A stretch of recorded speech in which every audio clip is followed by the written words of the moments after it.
23 Juli dini hari, Gus Dur mengeluarkan keputusan kontroversial, dekret presiden yang dibacakan juru bicaranya Yahya Stakuf. Setelah melihat dan memperhatikan dengan seksama perkembangan politik, sontak keputusan Gus Dur ini mengundang reaksi keras berbagai kalangan.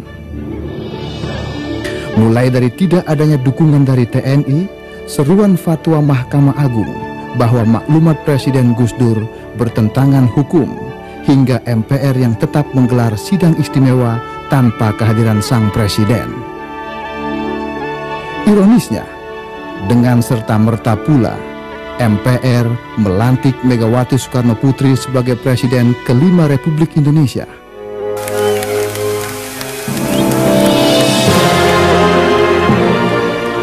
Dan Gus Dur pun lengser dari tampuk tertinggi kepemimpinan di Republik ini.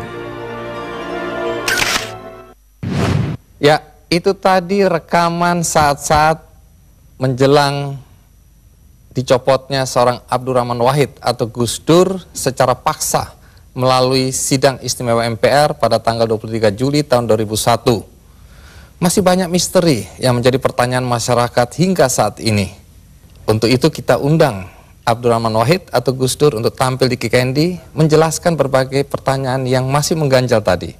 Termasuk apakah benar sampai saat ini Gus Dur belum menerima pencopotannya secara paksa tadi? Loh.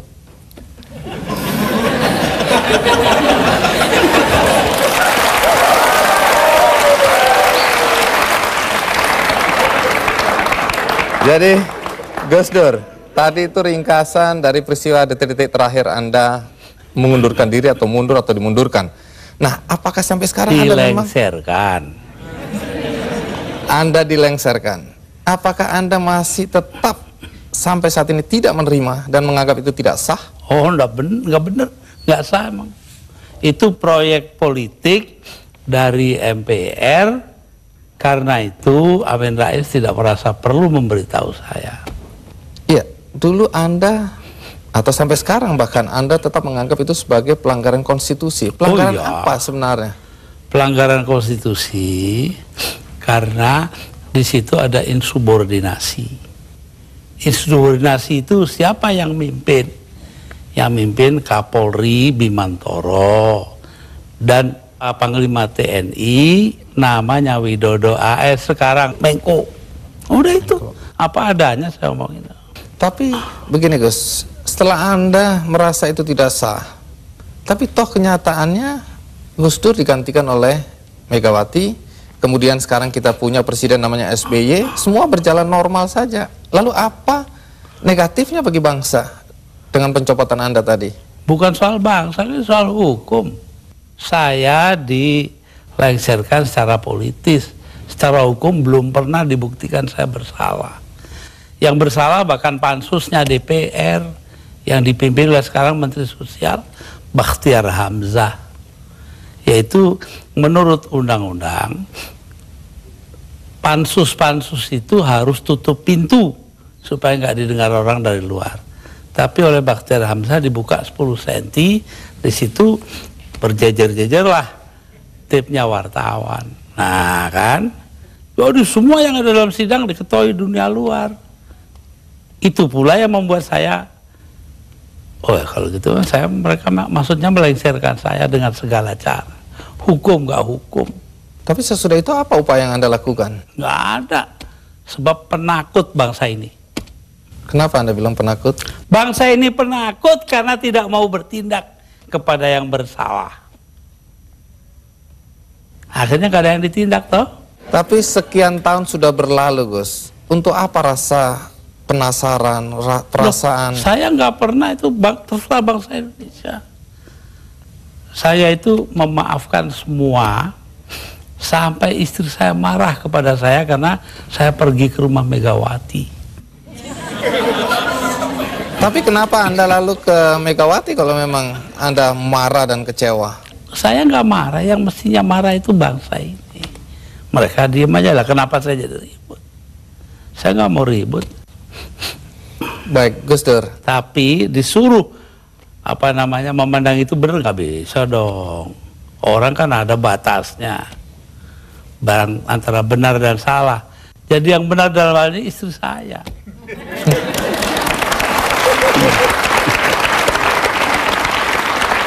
Tapi kenapa Gus Dur nggak mau nurut Tanya sama dia, istri? jangan tanya saya dah.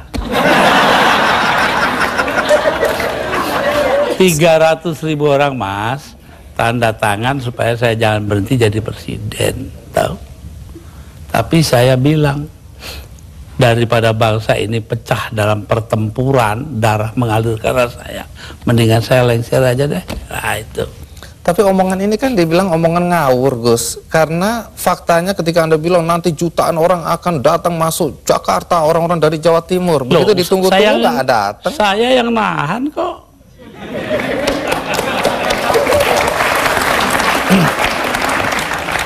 Jadi kalau nggak ditahan sama Gus Dur, datang lah beneran itu ya? Bukan begitu, artinya tetap saja kebenaran kita pertahankan, tapi sikap kita itu jangan sampai bangsa ini perang saudara. Dan itu pengorbanan Anda? Ya bagi saya bukan korban, biasa aja. Nah, satu pemandangan yang kurang elok, Gus. Anda keluar memakai celana pendek dan kaos oblong. Banyak orang bilang itu tidak pantas sebagai presiden Anda tampil seperti itu. Mengapa Anda tampil seperti itu? Lah ya itu supaya saya nggak dianggap presiden. Terus manfaatnya apa dengan dianggap tidak sebagai presiden? Loh, orang dingin hatinya, nggak jadi marah. Tapi Gus Dur, dalam upaya mencopot Anda, siapa orang yang paling bertanggung jawab atas pencopotan tersebut menurut Anda? 2. Siapa? Amin Rais dan Megawati. Mengapa? Hah? Tanya sana dong, kok tanya.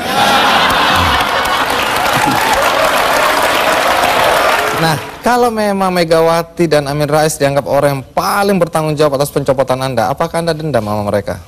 Lah, ngapain dendam Mama Amin? Artinya Gus Dur sudah melupakan itu, sudah memaafkan. Maafkan, lupa sih enggak. Nah, pernahkah setelah peristiwa ini, apakah itu Megawati atau Amin Rais datang ke Anda untuk meminta maaf? Enggak ada. Mereka merasa dirinya benar, ya sudah. Besok-besok akan terbukti oleh bangsa ini sendiri kok. Pernyataan ini agak bertentangan dengan kenyataan bahwa kelihatannya Gus Dur sama Pak Amin Rais sama Ibu Megawati akur-akur aja, rukun-rukun aja. Saya di dunia ini yang pantas pemimpin Indonesia ya, yang pantas jadi musuh saya cuma satu, Mas. Siapa itu? Pak Harto. Artinya tapi apa itu pun saya hari raya masih ke sana, masih jadi teman baik saya. Artinya apa itu? Artinya saya nggak punya musuh dong di Indonesia.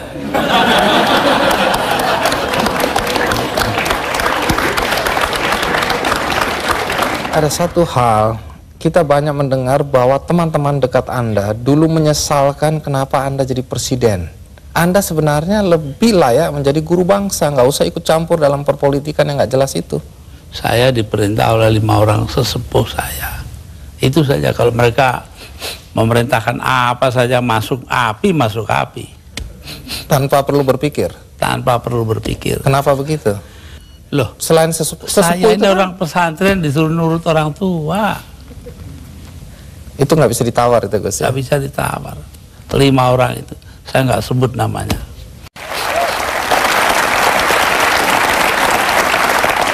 Ya, Gus Dur, dalam 20 bulan sebagai presiden, prestasi apa saja sih yang sudah dicapai?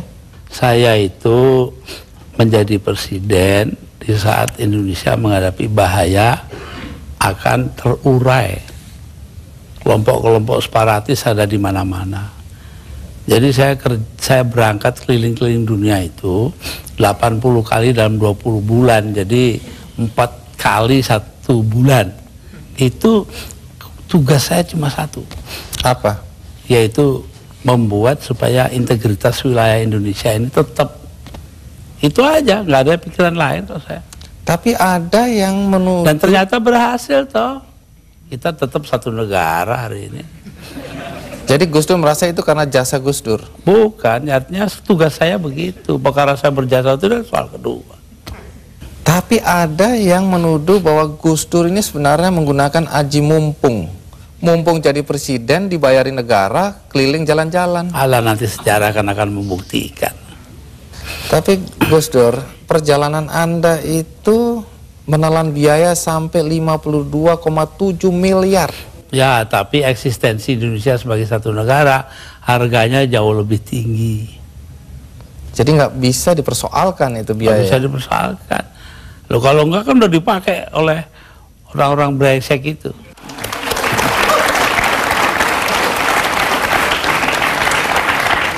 Salah satu yang masih menjadi perdebatan sampai sekarang adalah ketika Gus Dur membubarkan Departemen Sosial dan Departemen Penerangan. Kalau Departemen Sosial dulu, apa alasan persisnya? Sementara banyak orang terlantar yang harus diayomi oleh departemen itu. Persisnya itu. Karena departemen itu yang mestinya mengayomi rakyat, ternyata korupsinya gede-gedean. Sampai hari ini. Kalau membunuh tikus kan tidak perlu membakar lumbungnya. Oh, memang. Kenapa Anda bakar lumbungnya? Bukan. Karena tikusnya sudah menguasai lumbung.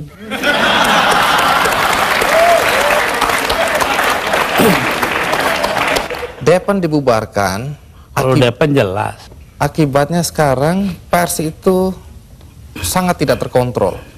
Begini Bahkan pornografi sekarang merajalela. ya. Betul. Itu dosa Anda loh. Enggak dong. Dosa yang nyarin. Saya diapa-apakan itu saya bekerja menurut ketentuan Undang-Undang Dasar. Undang-Undang Dasar menjamin kebebasan berpikir. Dan itu hanya mungkin kalau Depan nggak ada. Sekarang nggak ada kebebasan berpikir. Tapi kalau kebebasannya seperti sekarang nggak ada yang kontrol, Gus. Loh, Siapa ya aja bisa. kita kontrol nanti dong. Siapa yang mengontrol? Ya antara kita aja. Kenapa sih masyarakat juga penting peranannya kok? Memang hanya pemerintah aja. Baik, Gus. Satu lagi hal yang dicatat ketika Anda menjadi presiden dan agak kontroversial, yaitu masalah PKI. Banyak orang begitu khawatir ketika Anda dulu mencabut TAP MPR nomor 25 MPRS 1966. Sebab bertentangan dengan Undang-Undang Dasar, Mas. Tapi itu ada kesan pembelaan Anda terhadap orang-orang ex-PKI dan terserah, keluarganya. kesan nggak kesan terserah. Apa alasan Yang Anda? terpenting itu bahwa tugas mengucilkan PKI itu bukan tugas negara. Itu yang penting. Apa artinya pemisahan agama dari negara kalau negara ngurusin segala hal? Padahal yang menentang PKI kan cuma beberapa gelintir orang aja. Jadi Anda tetap merasa bahwa apa yang Anda lakukan mencabut TAP MPR itu benar? Benar karena bersamaan dengan Undang-Undang Dasar gitu loh. Kenapa? Karena memang Undang-Undang Dasarnya begitu, mau diapain? Begitu itu bagaimana? Ya melindungi semua. Ya itu hasil daripada 7 abad lamanya kita berpancasila tanpa nama, yaitu yang dinamakan Bhinneka Tunggal Ika. Berbeda-beda tapi satu tujuan. Nah ini yang penting kita ngelihatnya dari situ. Kalau belakangan ini ada kekhawatiran PKI akan bangkit? Kenapa takut? PKI aja ditakuti.